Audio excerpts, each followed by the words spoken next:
Иако речиси 2 години како Оливер Спасовски е министер за внатрешни работи во владата на премиерот Зоран Заев, сторијата на Алфа за катастрофалните услови во кои работат полициските службеници од Македонија и Албанија на заедничкиот граничен премин Джепиште-Требиште беше причина Спасовски да покаже интерес како поминува еден нивни работен ден.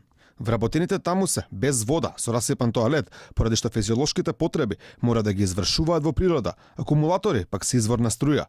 Токму електричната енергија, според првиот човек на МВР, е најголемиот проблем, кој можеби ќе биде решен до мај оваа година. Кога ќе добијат вода и тоалет, пак останува отворено прашање.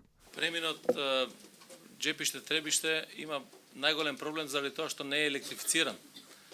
И тоа е отворен само колку да биде отворен.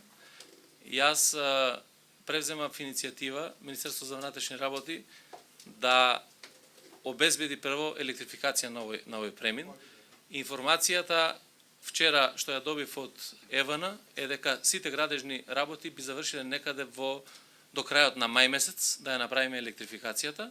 Спасовски отиде и контра себе, велејќи дека дури сега се заинтересирал за условите во кои работат службениците на граничниот премин близу Дебар. Иако, како што стои во соопштението на МВР од 15 јануари оваа година, тој го информирал својот албански колега Сандер Лешеј дека се преземаат мерки за подобрување на условите и инфраструктурата на граничниот премин Джепиште-Требиште.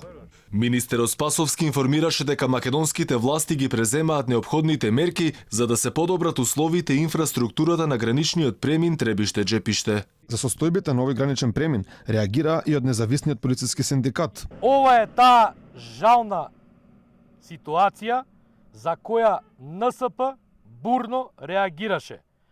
Полициски службеник кој својата работа ја извршува во времен објект без вода, без струја и без тоалет, во нестандардни услови, замислете за земја која претендира да стане членка на Европската унија. Полициските службеници кои секојдневно се таму не сакаа пред објективот на Алфа да говорат за условите во кои работат, но зад камерата кажаа дека тие се далеку под сите човечки стандарди.